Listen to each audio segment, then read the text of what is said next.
So I finally finished another notebook. This one I started mid-March. The first entry is 3/13. I decided to start putting stickers on my notebook, which I really like because I collect so many different things during the span of a notebook. It just helps me with like different memories, and it shows me in the time that I got them. So I got one of the surf shops, another ride. That was down where my parents live, down in, I think this one's in India Cove or something. I don't know, down in near Cocoa Beach. And then my first stickers, I know you can't really see them. This is one of my first stickers. I just ordered myself stickers. I'm making a website so that I can, one, sell the stickers, but I also have a bunch of other things that I'm working on, specifically workout programs. I'm trying to get that kind of stuff situated. This has been sitting in my truck for a really long time, just looking for somewhere to stick it, so I stuck it here.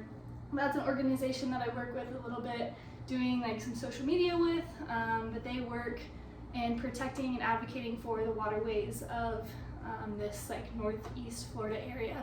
And then the last one, my dad just started a college called Christ College, again down near Cocoa Beach, and it's like his dream come true, and it's really been really neat to watch like all of my family going through these big transitions, and me kind of finding my place on YouTube. And he started his dream college, and my mom sold her business and she's working to like reinvent herself.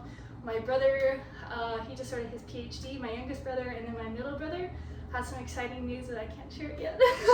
But we're all kind of going through these cool transitions together, so it's really a blessing to be able to put that on my book and remember that at the time there, that we were all kind of reinventing ourselves and finding our way and kind of building some of these dream lives that we had thought about, you know, for many years. So, and I think it's really cool that it's very indicative of this book.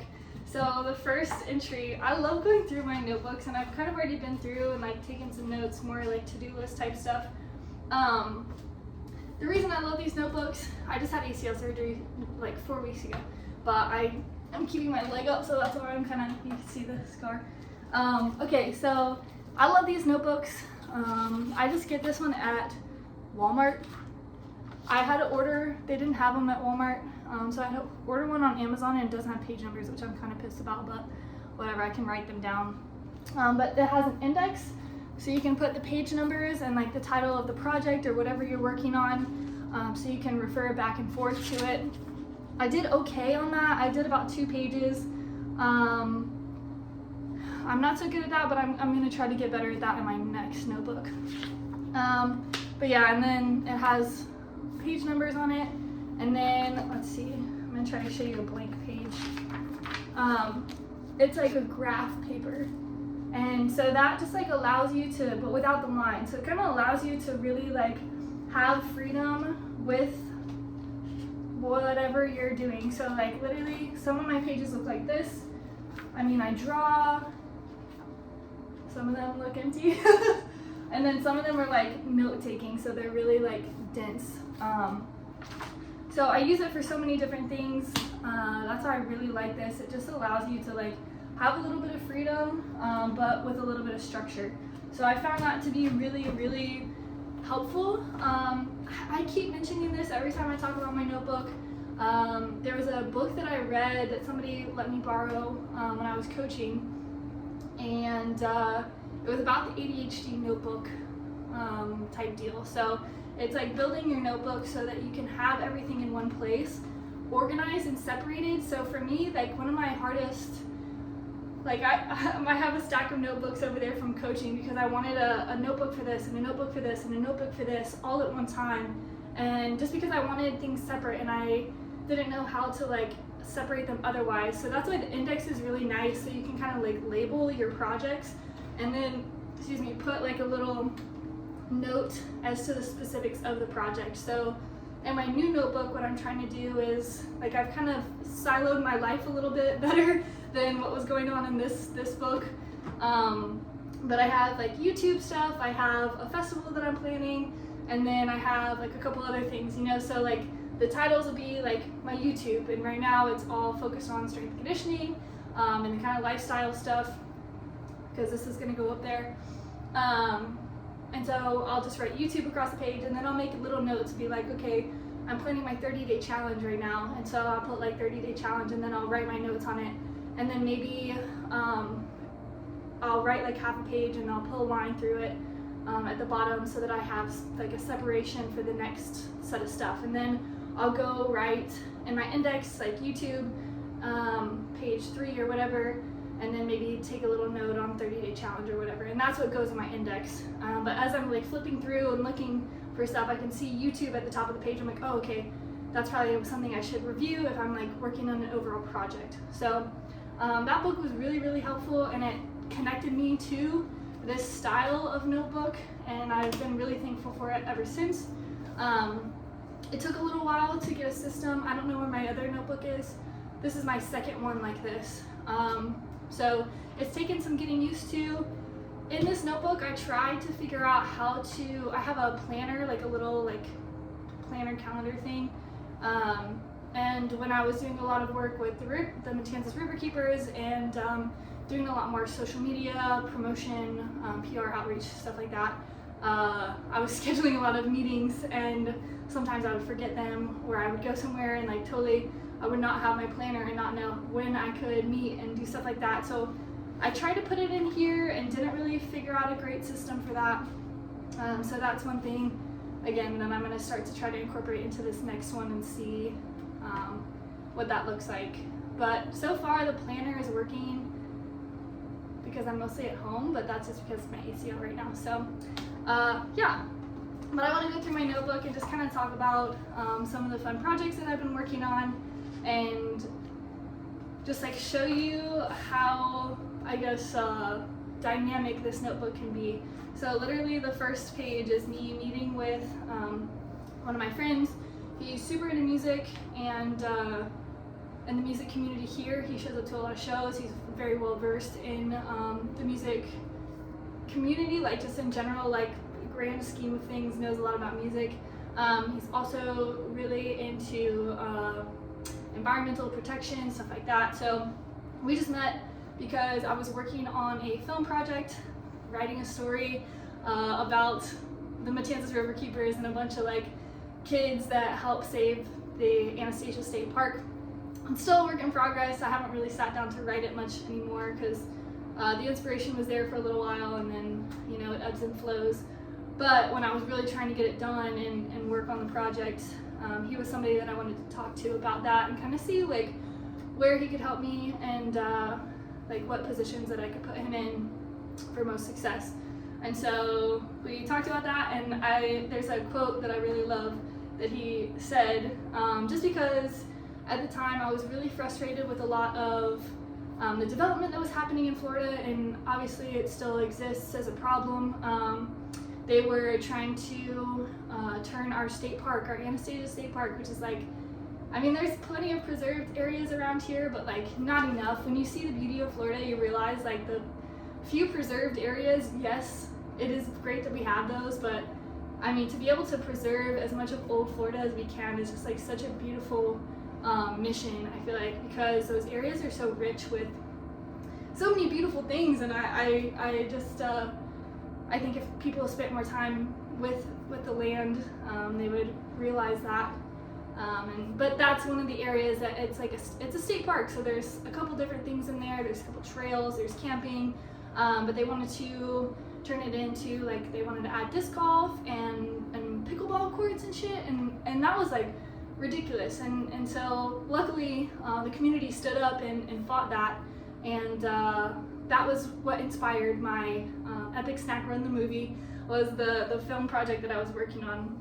But what we were talking about, again, like this progression without sustainable action. So progression for progression's sake, just to make money. I'm throwing up 1 million houses out here because so many people are coming to Florida.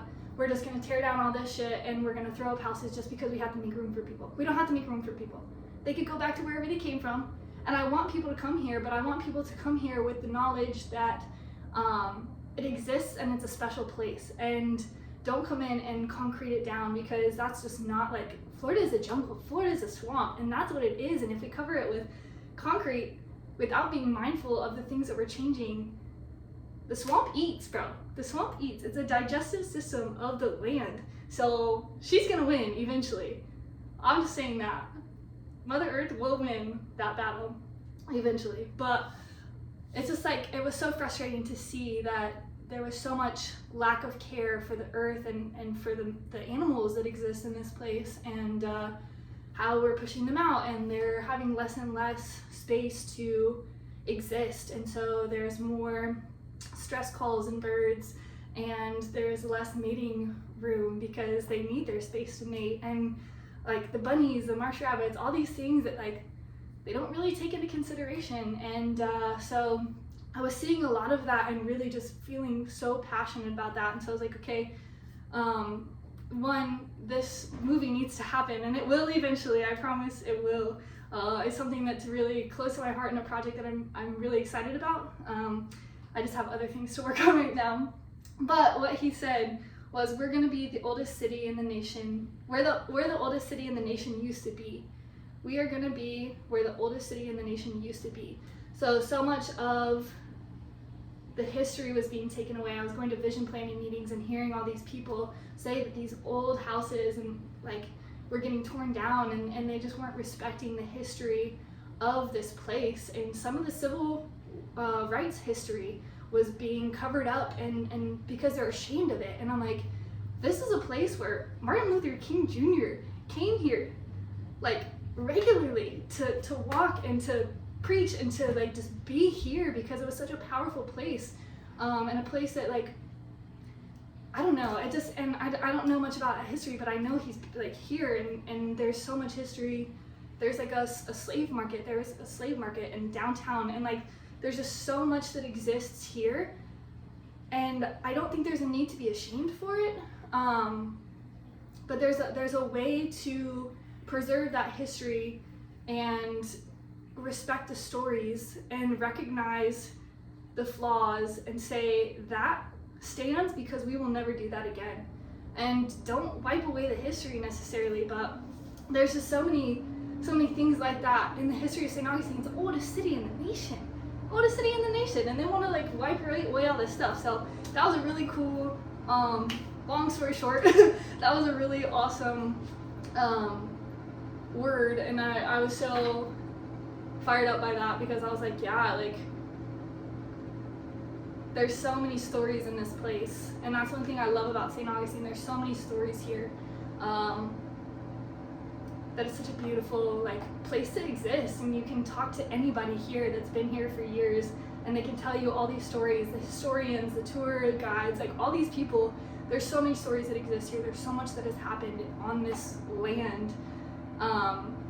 So to cover it up is like just something that I feel could harm us for the future. And so that is, long story short, I guess what got me passionate into, I was showing up to like meetings, like city council meetings and shit. It was a fun time. It was a fun time doing advocacy work and all that stuff. But it's difficult work. So support your people.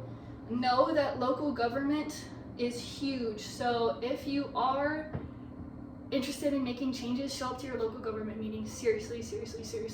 And you'll learn a lot about how things work. So we'll get to that a little bit eventually. I did not take a drink. But, and then literally, so that's page 1. The next page, same day, 3/13. Me and a couple friends decided we were going to start a band. The band name was Comfy Fishbones, because of the socks or the style we were wearing. So I don't remember, I think I was wearing bone socks, my friend was wearing fish socks, and somebody was wearing comfy socks. I don't know. That's what we decided to name our band, and I was gonna play the drums. And then so I was like super into it, and I was like, okay. So I went home and wrote a song called Just Another Fish Boy. It's based on Me and My Kind, and then Jaded by Miley Cyrus. So there you go. And then I even put like sounds. I wish you could see it. I'm like, okay, what do I want it to sound like? I was like really trying to get into writing music because at this point I was still really involved in the music community. I was doing a lot of videography for some of the local bands, starting my podcast. So that happens within the next couple days, but I was working towards starting a podcast for local bands, artists, business owners, so that they could come on. It's like a show and tell, and that exists in my YouTube. If you scroll down to the playlist a little bit, it's called The Second Bedroom Show. So literally the next day, 14, I start talking about the show, and that's what I wanted to do for my 30th birthday. So my birthday is March 18th, and I was just writing about what I wanted it to look like, my intro, let's see, some of the episodes and how I wanted to get them out, so what was my social media plan with that. And then on March 18th, I released my first episode. So I think I recorded it maybe the end of February, and the first episode was Kirk Whalen, who's a local guitar player around here, and he came on, he played a couple songs, and then we just talked back and forth about his music, his inspiration, some of his projects. He had just released an album, so we got to talk about that, and that was like the most incredible way to kick off the Second Bedroom Show. I was really stoked. Like, it was just everything that I wanted it to look like, and then it just kept progressing into something that like I had spent a lot of time, like seriously, in like my old notebook with some of the thoughts. It had been a project that I was thinking about and planning for a very long time, and so to have it finally come out, planning some different episodes. So I don't remember which episode it was. I think season 2 or episode 2 was me going through my last notebook. But then yeah, I have just like a bunch of people that I wanted to have on, how I wanted to manage my social media content, which is so hard. And all of this is so hard to do by yourself. The audacity that I had to start a show with barely any experience with music. I didn't grow up playing music. I tried to play piano 2 times in my life, once when I was this tall and then once in high school. But I just started playing the drums, and just really like the music community here is just so special. And so I was like, it's so sick, I'm getting into it.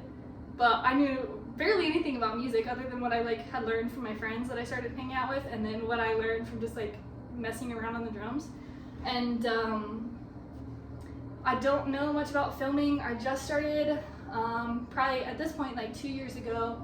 I made my first video on YouTube working with Premiere Pro, and so really a lot of this was like, and I'm telling you this not to tell you that you don't have to have experience to do things. You just have to like figure it out, and you just have to like ask people for help. So I asked my friends for help with Premiere Pro when I made my first video, and then from there I just kind of figured it out, YouTube, stuff like that. Again, shot shows for what I shot it with my iPhone. I couldn't figure out my camera, so I would just shoot stuff with my iPhone and then send it to the bands, because they need footage, because they're mostly smaller bands and they don't care what it looks like. It doesn't have to be like professional top tier stuff. They just want stuff they post on Instagram. So that's how I started, and that's how I started getting into videography and developing those skills, learning to work with the musicians and let the music flow into your camera and then move with it, and then having a connection with somebody who's not afraid of the camera on stage is just like really special. And so you start to learn how to work with the filming, and so that was the experience that I had that led up to the show, and was able to pull it off. And the editing took forever. That was one of the things that was really hard for me. So I think looking into a second season, I still think that that's in my near future. I might try to have somebody edit my stuff for me, and if I could have a videographer. If anybody's interested, holler. Let's see, more show. I was thinking about what I wanted to do. So for a little while, I get stir crazy. St. Augustine is a pretty small town, and I'm used to having a lot going on, especially with my background in strength and conditioning. I was constantly doing stuff, and now that things have slowed down for me, I just have had a hard time being in a smaller town and adjusting to that. So there's been so many times that I'm like, okay, I'm leaving, I'm moving. So this is one of them on page 324, page 10. I'm like, okay, how do I do this? What kind of money do I need? So like, how do I downsize? How do I get an office in a studio? What does it look like to have a spacious home? How much is that going to cost me? So started to do a little bit of budgeting to understand like how to move into my next steps, what kind of money I was going to need in order to have, like, I love this place that I live in right now. I like the location. So if I'm moving, I want it to be somewhere that's more practical for me. So what does that look like? That's what those notes are. Trying to figure out, again, a posting schedule. So wrote down all of the days that I wanted to. I was really trying to post like once every other week. I could not get it together. So let's see. I met with an accountant. So again, trying to get some things set up. Let's see. Aligning your actions with your goals. Ooh, I like that. Okay. I was reading a book called Speed of Unity by Rob Ketterling. I would suggest it. It was a pretty good book. Easy read.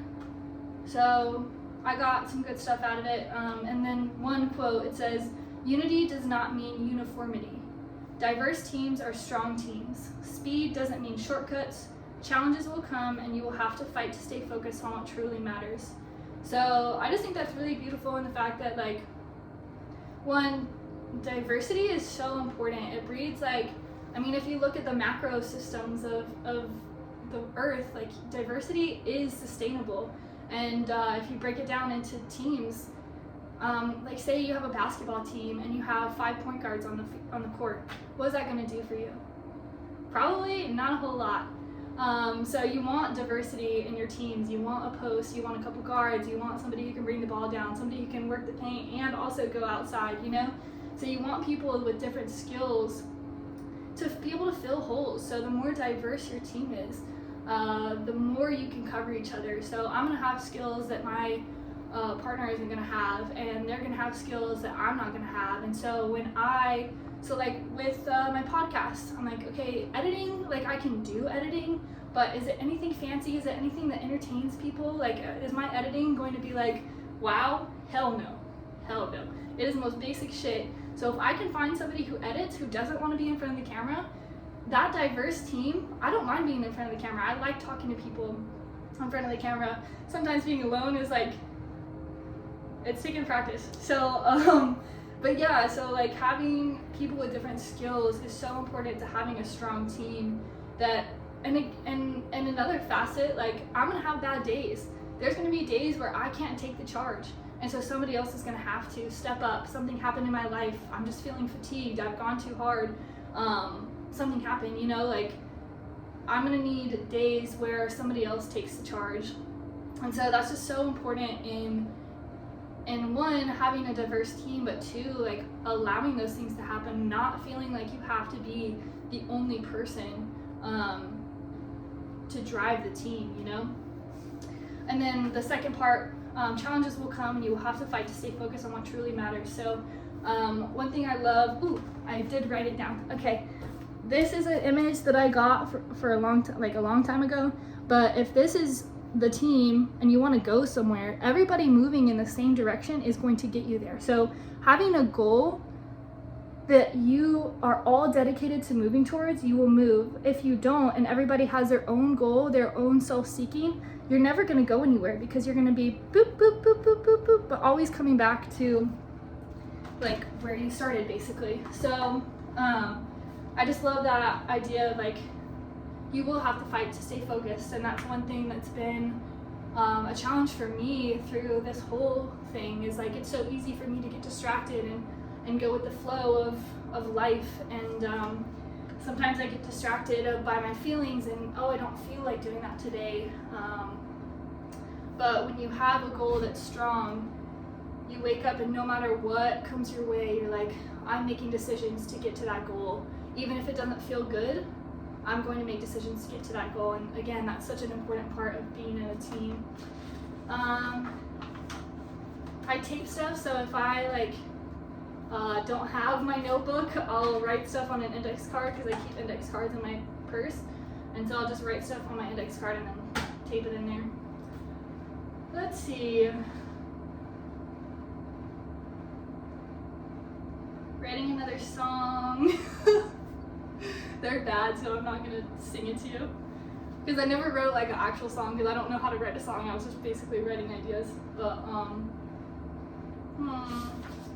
let's see. Oh gosh. Okay, things that bring me joy. I made a list of things that bring me joy. Right next to a page where I wrote clarity, clarity, clarity, clarity, clarity. Because I was feeling like I was just so lost, and there's so many times during this phase that I just didn't know where I was going. I was like, what am I doing? Like doing a podcast. I'm like, I'm not even making money off of it, and like people aren't really watching it. Like there was like 30 people watching each episode, and I was just super frustrated. And I was like, what? Like, who am I to be here editing, producing, directing, doing all these things with like no experience? And then I'm like, where do I want to go? What do I want to do? At that time I was doing some modeling, getting into fashion. I was doing a lot of stuff. There was some social media. I was working with the Matanzas Riverkeepers. I was trying to write that film, but that was kind of slipping away. And I was just like, there's so much that I just like I just don't feel like I have clarity on my, like I feel like I'm scattered with the winds. And so my solution to that apparently was to write clarity, clarity, clarity until I achieve clarity. And it's almost like a meditative thing because you're active like physically in your brain, like your conscious brain is like focused on writing clarity so that things can kind of like happen in the back of your brain. And then there's times where it breaks up. So like probably 10 lines down, I go clarity about what? Clarity, clarity, clarity. And then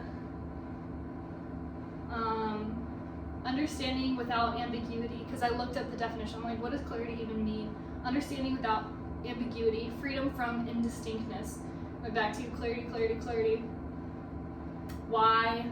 Clarity, vision, clarity, values. Release. Follow your inklings.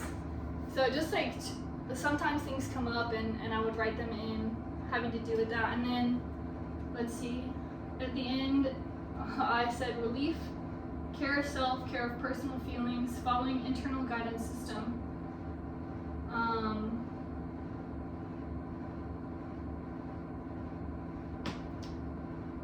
Yeah, so I just kind of like ended up coming to the clarity of it doesn't really matter what's going on. It's like always coming back to yourself and taking care of yourself and feeling your inklings and understanding like your internal guidance system is going to guide you. And even if it doesn't seem like in front of you, you don't understand what's going on.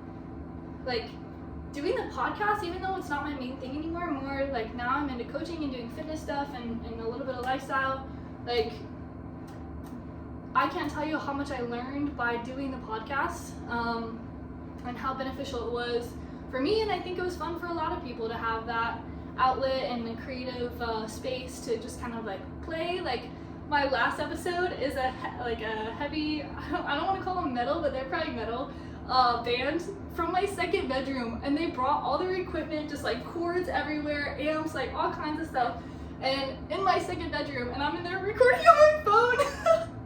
And this is so like, it was so awesome and so incredible, and I never thought that would happen in my first season, you know, like from the first episode being just an acoustic guitar player and trying to figure out the audio for something bigger. I mean, I just like, I can't believe what was accomplished during that time. And again, like there was so like, I seriously sat for a page and a half writing the word clarity because I had no idea what was going on. But now that I look back on it, it's like, that's so sick. And so again, my encouragement to you is like, there's gonna be times where like you don't understand why you are where you are, but it all works out. So Modeling, trying to figure out some photo shoots I wanted to do. That was a lot of fun for sure. I really stopped it, one, because like I was working on other things and that was kind of like a side project, and I would pick it up when like my friends needed me or like photographer projects and stuff like that. Then I tore my ACL, so obviously that's kind of been something that's subsided. But hopefully I'll get back to a little bit of it. It's a fun like expression, you know, like it's fun to plan the projects, plan the shoots, and then work with other people to incorporate like fashion and jewelry and stuff from local artists around town. So that was probably one of my favorite things about planning modeling shoots, but I really didn't do a whole lot in it, just like a couple things, which was really fun though. This was in Costa Rica. I just started doodling. Let me see. Oh my god. Okay, I can't show you that page because I did some writing in front of top of it. Actually, I'm gonna show you, but don't look at the top. Okay. I'm praying the sushi doesn't kill me. I just went to a random place and started doodling. There was like nobody else in the restaurant, and the girl that was taking my order, that was like the waitress, she did not like me, so I didn't do anything. I didn't do anything, but she was not happy that I was there. So I was like, oh my god, I pray the sushi doesn't kill me. Let's see. Ooh, I was reading a lot of Hunter S. Thompson, so that was part of the when I was getting into the politics and the environmentalist stuff.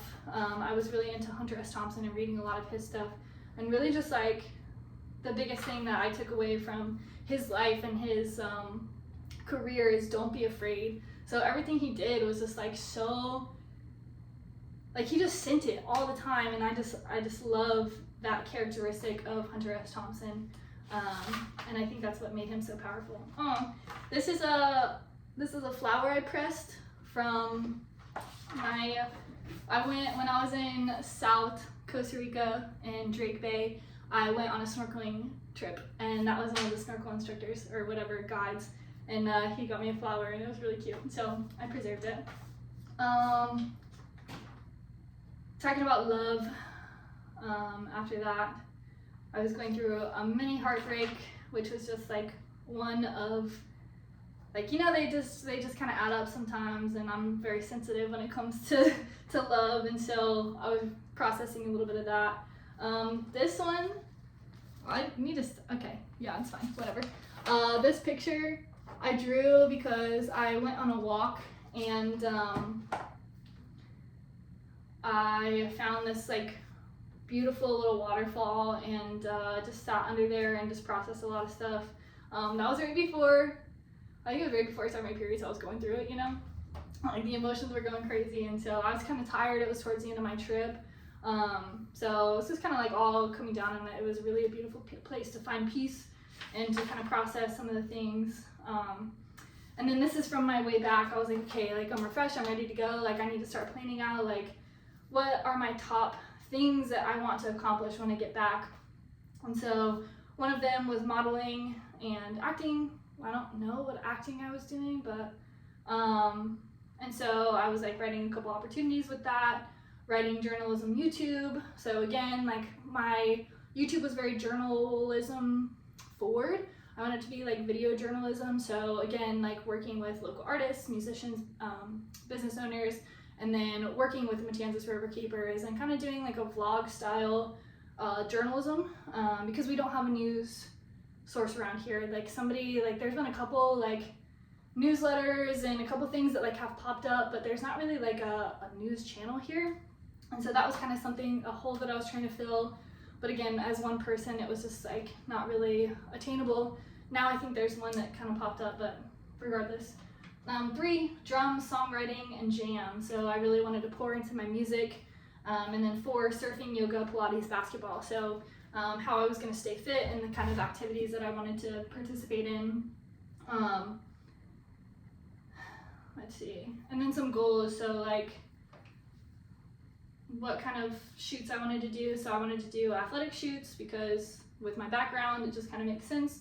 And then fashion shoots. I love fashion. am new into it. I know how to piece together outfits, but I would like to get way more into like color balancing and styles for different body types and like more of the nitty-gritty stuff. So I love fashion, and just like my goals were to learn body and posing, summer shopping, so go grab some summer clothes for my summer outfits, and then exercise and food. My second goal was to write every day, experience gonzo journalism about life, people, and art, and to get 2 local sponsorships, which still don't have. Yeah, so I went through and wrote little goals for each one of those: modeling, journalism, music, and fitness. And then what feels good for my body. I wrote a letter to Costa Rica and all the people I met, which is it was really sweet. Just because I was so sad about leaving. Like once you go somewhere like that, it's just like, and you meet so many beautiful people. I wonder, let me read it.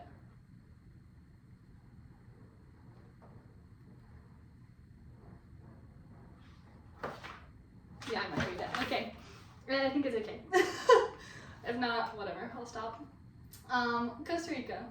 Abundant in life and love. Abundance brings peace. Abundance connects and allows independence. Protect the abundance fiercely. Will it come to me about my processing my trip, or with me about abundance? Yes, of course.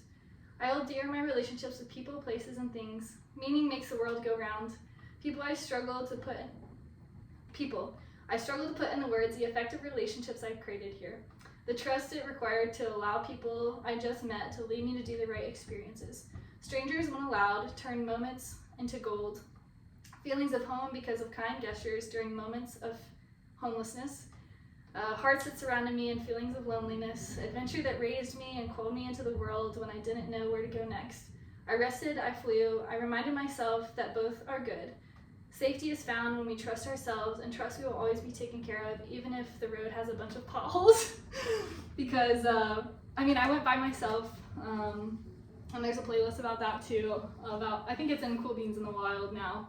But I went by myself and was really, I didn't have much of a plan. I knew where I was going to end up first and a couple things that I had thought about doing, but I was going to kind of let things take care of themselves. So I really had to rely on other people to guide me, and so that's what that was about.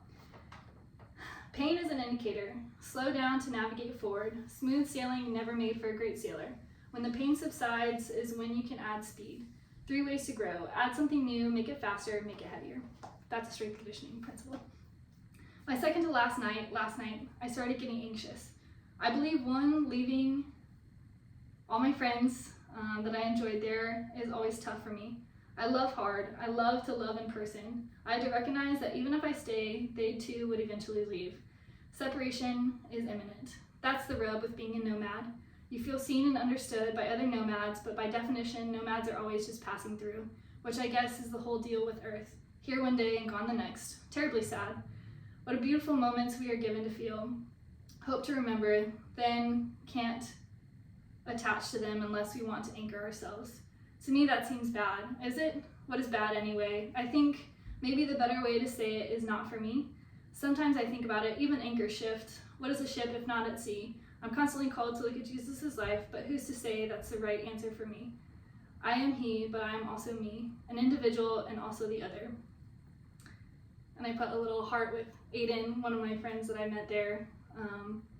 I think that's part of one of the conversations that we had. And I put the duality of humanity, forever finding balance and holding polar opposites. Loving hard, fully, unabashedly, like the story that shut the party down. Oh, the storm that shut the party down. In the moment, and also letting the moment pass, adjusting to the new moments at hand, learning to love even the moments that seem unlovable. Everything around us is but a reflection of ourselves. The things we get hung up on are only the things that we don't have grace for in ourselves. I can only see in you what I have seen in myself. I feel like that thought is complete. There's another part I didn't complete that I started to write about, going back home. I get so torn calling St. Augustine home. I love it and hate it. I want to leave, but I also feel like I could create better. I limit myself there. Why? Lead the charge, Ansley. There is potential, but what is potential if not risen to? Nothing. Get out, but where? I always combat it.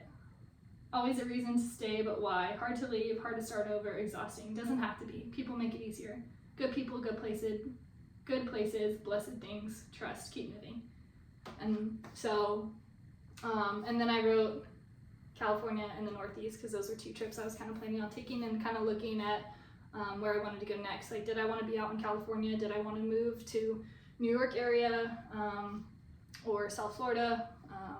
There's a couple other places in Florida that I was thinking about. So that was really I'm glad I read that. That was sweet. Yeah, that's a lot of emotions in one, but I'm glad I did it. Yeah, that was like, and then coming home, I was very anxious because I was like, okay, what does my life look like when I go back? Like, am I gonna go back to the same shit that I was doing when I left that I needed a break from? Like, what does it look like to go back changed from my experience in Costa Rica?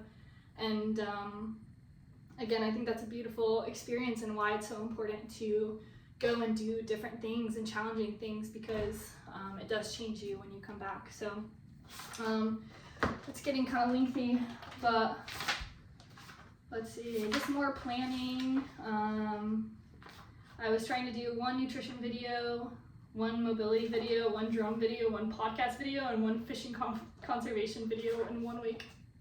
Well, that's crazy. A lot of journaling, so this kind of became a journal, and I still have my journal upstairs that I like write kind of about the day in. I'm trying to figure out how to mesh those together. Not really sure. Started a Business 101 book. I just bought it from the library sale. Big key, if you want cheap books, go to your library sale. They literally sell them for like less than $1. Why would you not?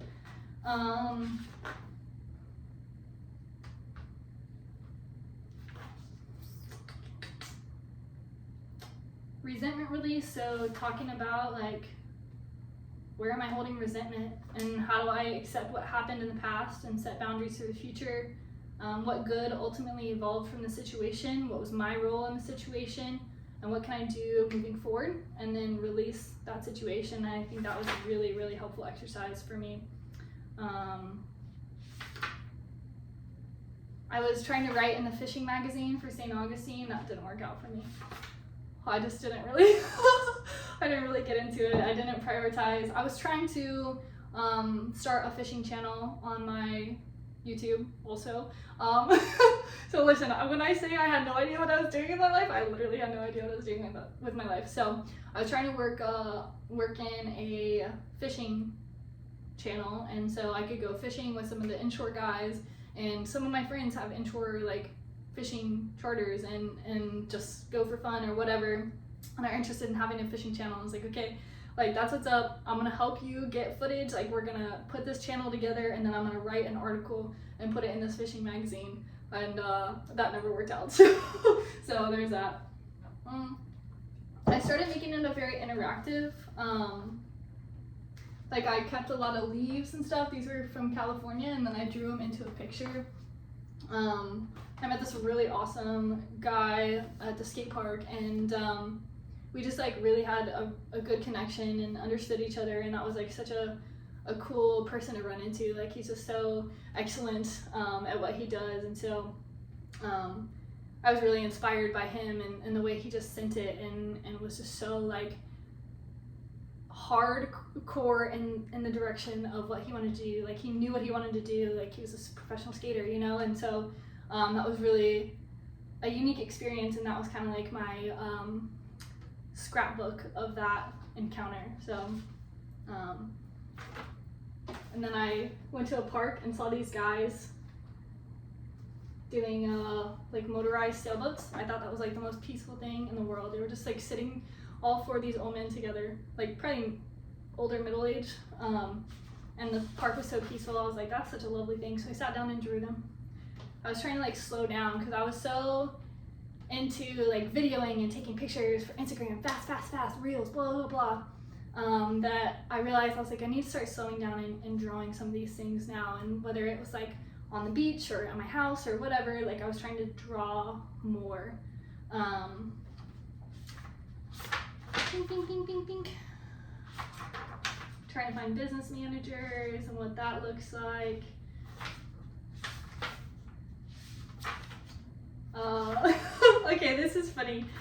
So when I went to LA, I ended up at a Los Alamitos horse racing track. I had never been around horse racing before. I've been to a track, but it was empty. Like it was like in Kentucky when we went as a family when I was like this big, and so I was like, this is so sick. I'm gonna do like a little interview, and like I did like a whole video on it. And it doesn't make sense, honestly. I didn't have a plan going into it, but it was the most fun I had, and I was by myself most of the time, just walking around with my fucking camcorder, like recording shit and interviewing people. And I got to like meet some of the riders and some of the team managers and the owners and stuff like that. Like it was so fire, and I like literally just went in and knew nothing. I was like, I'm just here to like figure stuff out. Where is it? I want to read it because it's super funny.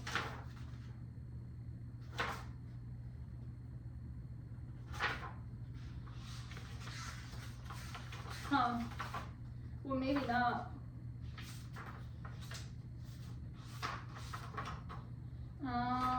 Again, just trying to figure out, like,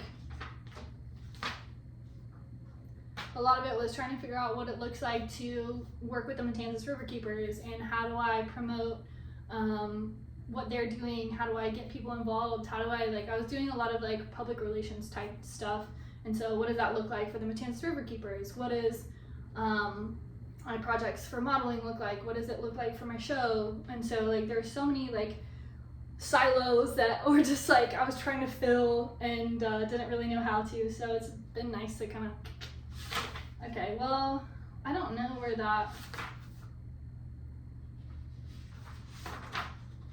that's unfortunate because it's really funny. Damn, sorry, I don't know where it is. It's gotta be around here. Oh, here it is. It was before I got distracted by my little thing. Okay, this is funny. And my comment about LA was that everything was like so fast that like you can't even find a seat anywhere. And then I went to like go get lunch, like sit down and go get lunch. Like here, if you go get lunch and somewhere by the beach, like you're gonna be there for a little while, you know, like it's slow food. But I went there and I literally sat down and the plate was in front of me and I was like, oh, I just ordered like 2 seconds ago. I'm like trying to like sit and do work and enjoy the atmosphere, and like fucking food just like appeared. I'm like, golly, everything was so fast. But okay, writing down everybody's names. Okay, so I started with just bet on a horse race, winning ticket and back. I do have the winning ticket. Fire. Practice. I need to have $3. I needed to have $3 when I left my bets to pay the lady at the front. Oh yeah. So I walked in the front. The lady, I mean, everybody recognized me. Like I just started talking to people and telling them what I wanted to do, and then like just made friends with everybody.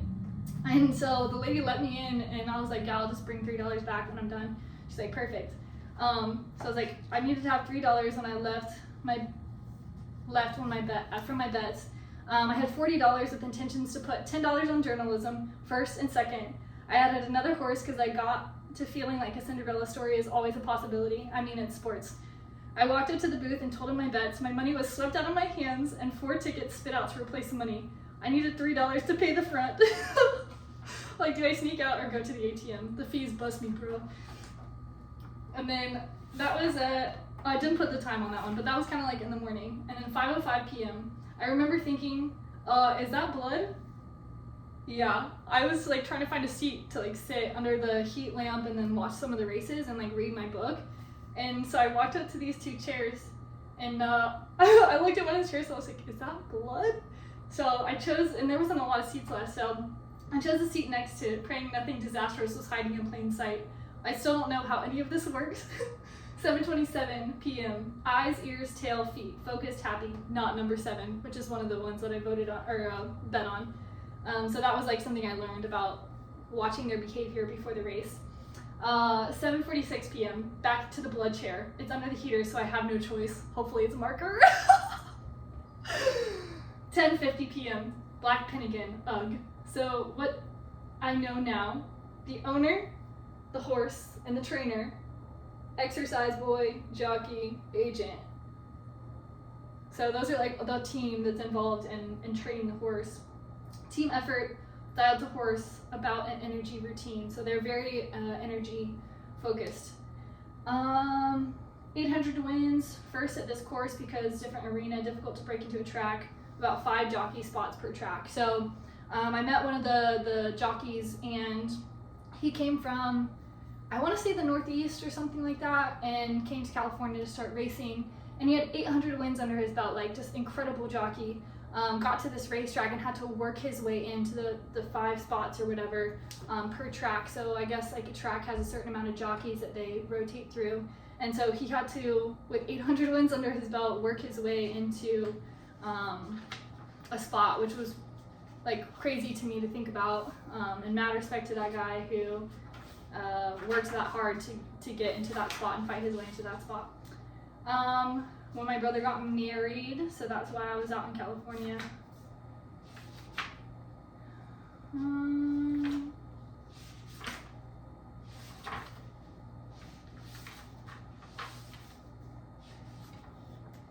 I was processing a lot, so I was reading this book, The Language of Letting Go, and it's about battling codependency, and it's really just like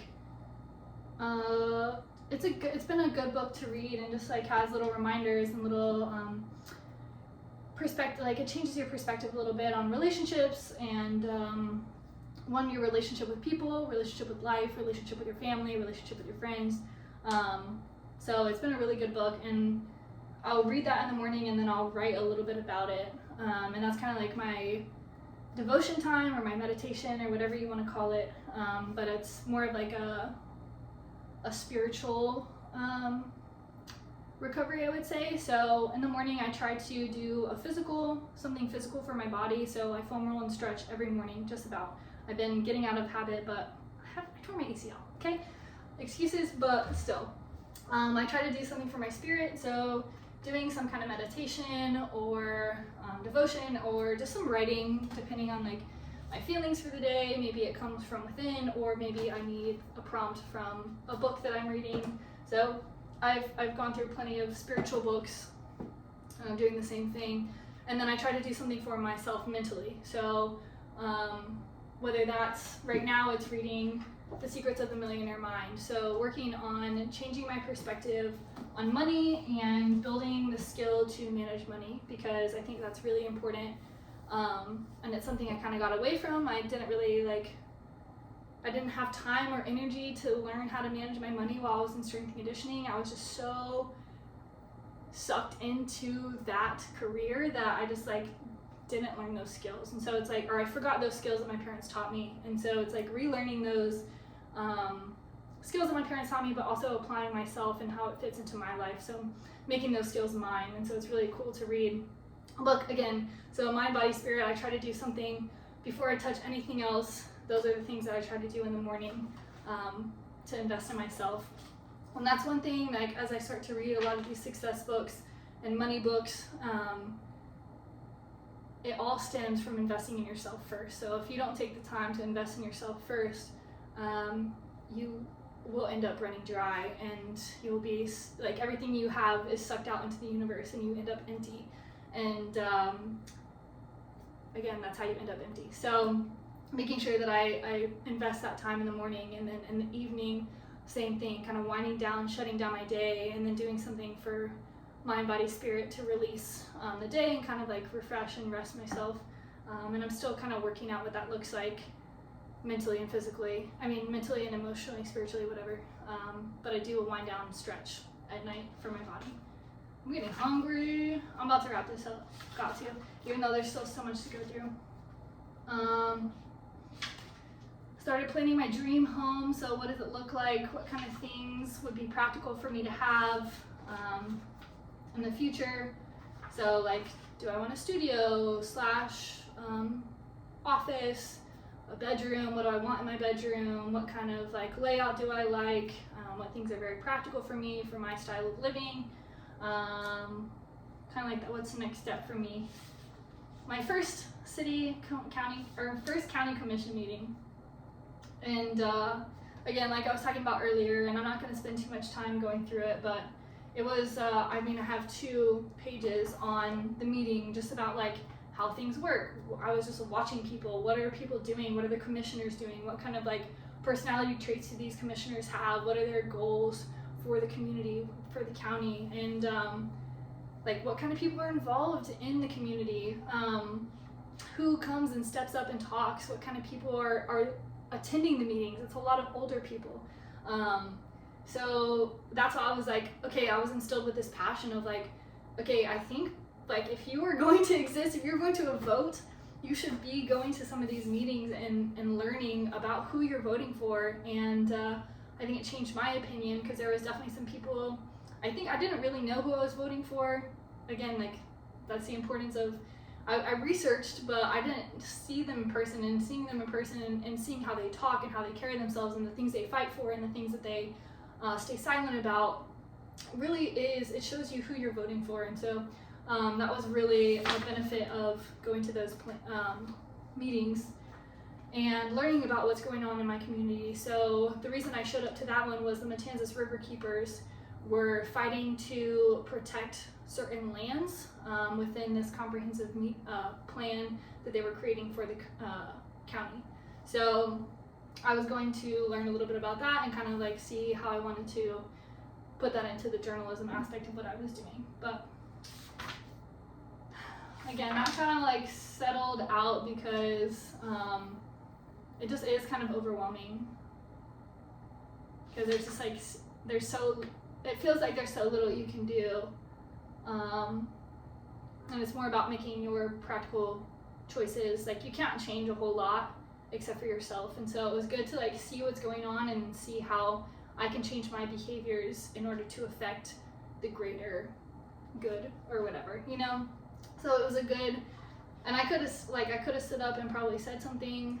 They do listen, they have to listen to you. So if you go to a commission meeting or a city, county, whatever, and you stand up and you have 3 minutes to talk, and so you literally can get up there and say whether it's an issue you're having with your neighbor, whether it's an issue you're having with the county, whether it's something that you're passionate about that you think that they could change and add or take away or whatever it is.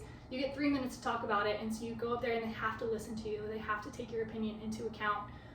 So that is one way that you can get your voice heard, and if you have something to say, like that's really important that you do that. So there are ways you can change, but to me it felt very overwhelming. And again, like in this place, I had so many things going on that I just like didn't know how to invest enough to protect myself and also make a change. So I was like, okay, what is the manageable actions I can take in order to still make change? So what I found was I'm just going to continue to support the river keepers. I'm going to show up, I'm going to get pictures for them, I'm going to get video for them, I'm going to get social media content for them.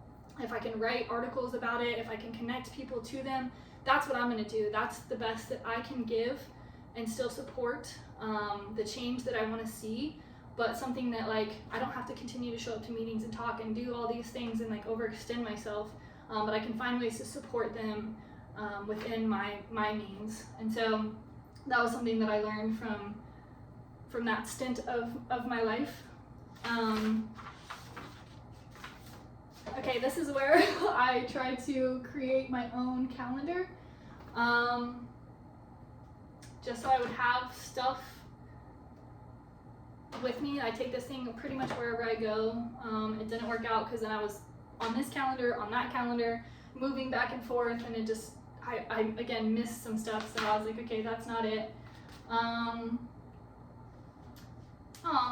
Write a letter to your younger self telling her to be free. I'm not reading that one, but that's a beautiful exercise that I would suggest you doing, is just writing notes to your younger self. And just like telling them they did good and that they navigated things as best they could, and that you are so appreciative of what they did, because you are the person you are because of the things you did when you were younger, you know, and whether that's for better or for worse, when we learn to have grace for ourselves, that's something that you truly find that it's a blessing. Like, she made it through all of that and I'm still alive today. So I mean, she obviously did a really good job keeping herself alive, and there's a lot of people that helped with that, but yeah, that was a really cool exercise. Pepper was coming to town, and I was like, okay, like a bunch of my friends, they were playing on the backyard stage at the amphitheater, which is like one of the smaller stages. And so I was like, okay, I'm gonna get them on my podcast. So I sent them an email. I was like planning on doing some research on them. They never emailed me back, so whatever. Okay. Yeah, but I was like, I just gotta send it. I didn't know what I was doing.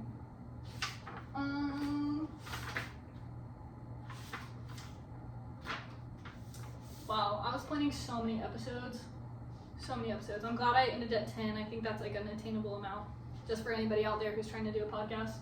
If you want to work in seasons, 10 is good.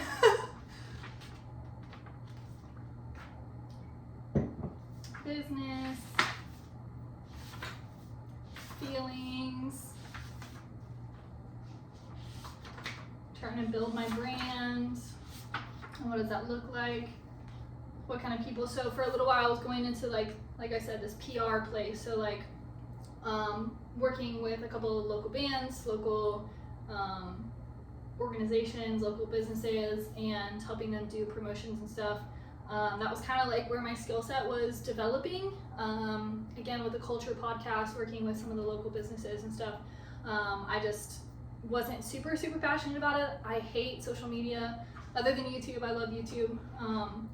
But as much as I can stay away from doing social media, I try to, you know? So that was like something that I was like, okay, if I don't even want to do my own social media for my show, my personal brands, like all that stuff, then I'm not really trying to do that for anybody else. But if I can help them plan events, if I can help them make connections with people that they need to, give them like promotion opportunities, that's kind of like where I wanted to go. So that's why I started to take that direction. But yeah, that's still kind of floating around a little bit, but not really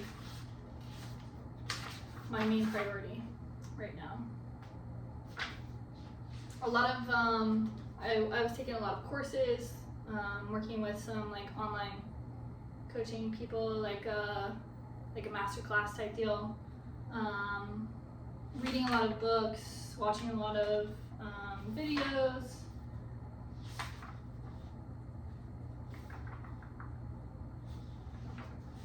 And then I do like, one thing I do like to do after I set up this, or how I kind of set this one up, I every now and then do kind of like a little book and review. So I'll go back and I write in this like so many times, especially like I've done less frequent, I think. No, probably not. I write so much in these books, and like it moves so fast that sometimes I need to go back and see like, okay, did I accomplish everything I needed to? Are there things that I still need to do? It's a lot of like editing out. So there's some things that like I have a to-do list and I've done like maybe one or two things, and then there's one or two things that I take with me to the next like I take forward, and there's like maybe one or two things that I'm like, okay, like if I didn't get it done then I don't need to do it now, it's not important. So that's like a really good practice for me, is kind of like going back how many ever pages it feels right. I don't really have a system to that yet, but going back and noting, okay, these are some of the to-dos, these are some of my favorite ideas from the things that I read, the things that I journaled about, these are some things that I want to like keep moving forward, and it's kind of like a summary page, and then sometimes it's multiple pages. And then I did that for the end of the book, which I'm really appreciative of, because again, it like highlights some of the main points of what happened in this book and some of the projects and things I want to do moving forward. A lot of working with trying to figure out my brand. So what does it mean to be Ansley, and what does that look like in the world? What kind of things am I interested in? What kind of colors do I like? What feelings do I like to feel? How do I make people feel?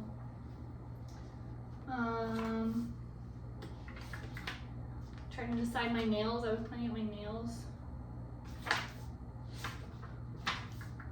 Summaries of books. Again, more drawings. I was watching the bait fish and noting their behaviors. Scheduling, episode 9. What is episode 9? Oh, I talked about my process. Looking at colors, drawing my dream house, then my ACL hit, and I was like, how can I slow down?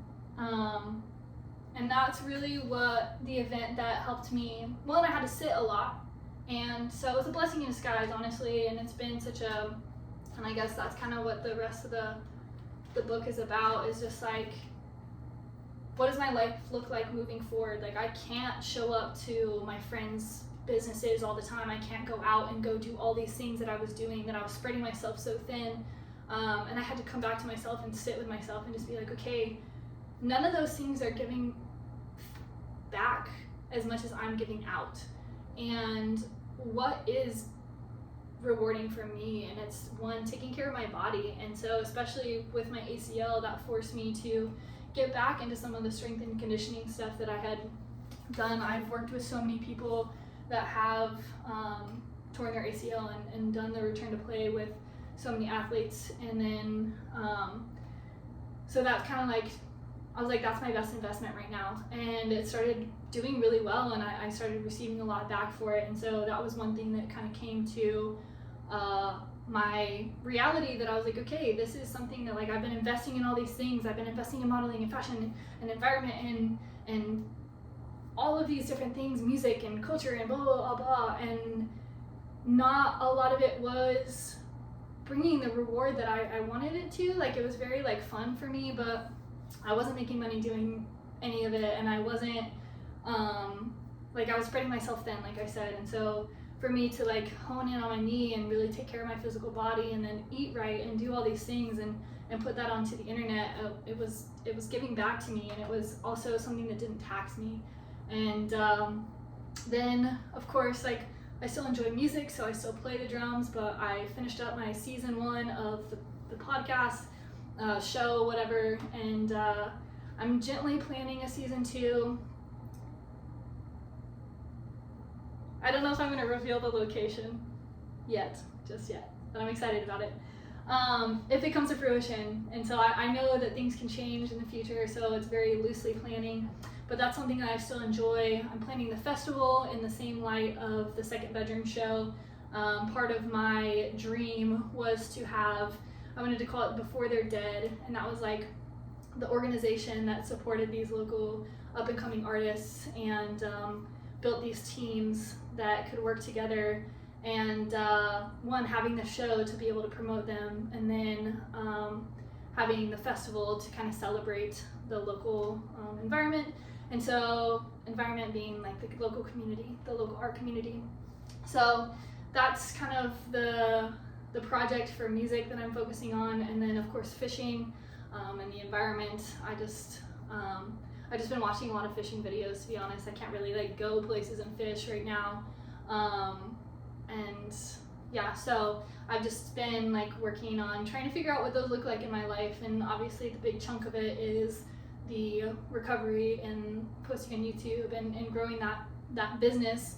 But then also having these hobbies on the side that I can still promote and do things that impact the community and reward me, you know? Like, I just so enjoy being on the water and being around nature, and then working with fish and learning their behavior patterns and stuff like that. It's just like so interesting to me. So yeah, that's kind of like what the rest of the pages are about, and like kind of narrowing some of those things down. A lot of drawing, again, meditations, writing my workouts, and just what it looks like to move forward in light of my recent restrictions. And so that's been, again, such a blessing to have this to look back on and see how much I've grown. And literally, I mean, the last day that I wrote in here, 8/27, so 5 months, like just over 5 months of life in these books and in these pages. And to be able to look back, like, it's so crazy to me that, like, literally at the beginning of this, like, I was still like heavy into modeling and wanting to make that into something and trying to pull all these things together that now, like, I really just, like, I don't care about necessarily. Like, modeling is not even something that I like want to try to pursue, and that was something that I was like super passionate about just like 5 months ago, you know, and thinking about starting a PR company. And now I'm like, okay, I'm just literally focusing on myself and my skills and what's easy for me to do, and resting and recovering And so it's really cool to watch how you develop. And obviously 5 months is not a lot of change, but I mean, you hear kind of what has happened in those 5 months. And my previous video, and that's episode 2 of the second bedroom show, there's even more change that had happened over the span of the pages in that book. So it's just a really beautiful gift to give yourself, to have your life on pages and documented. I used to journal every day. I started in 6th grade, and I literally wrote in my journal every single day, documented my days. And you don't have to do anything like that, but to have documentation of your life in written form and like to have your feelings out there has been something that is so rewarding, because you get to see like how you actually felt at that time. Because there's so much with nostalgia that we look back and we have these feelings about that, oh, these times were so good and blah blah blah blah, but then you really sit down and like you read about it and you're like, holy shit, I was going through it at that time, but it was also a great time of my life. And then vice versa, sometimes we're like, wow, that was a horrible time of my life and I don't know how I made it through and blah blah blah, I would never go back there. But then you read about it and you're like, okay, like there were things that brought me joy, there were benefits about that time that were good. And so it kind of helps put our life into perspective. So it's, like I said, it's been a huge blessing for me to have all of my journals from so many years of my life, and then to continue to have a space where I can process my thoughts and feelings and have my to-do lists. I mean, I can't tell you how much I'm so grateful for having these and taking the time to practice the written language and yeah. So get yourself a notebook. This one was $12 from Walmart. Again, it's not on there. I haven't found one not at Walmart. I'll put the link in the description. But yeah, like, subscribe, comment. If you found anything super, I'd like to hear if you found anything super helpful that you want to practice, if there's something that you do that you think would be beneficial for me to start incorporating into my notebook, things you found helpful, put that in the comments. And yeah, that's it. Peace.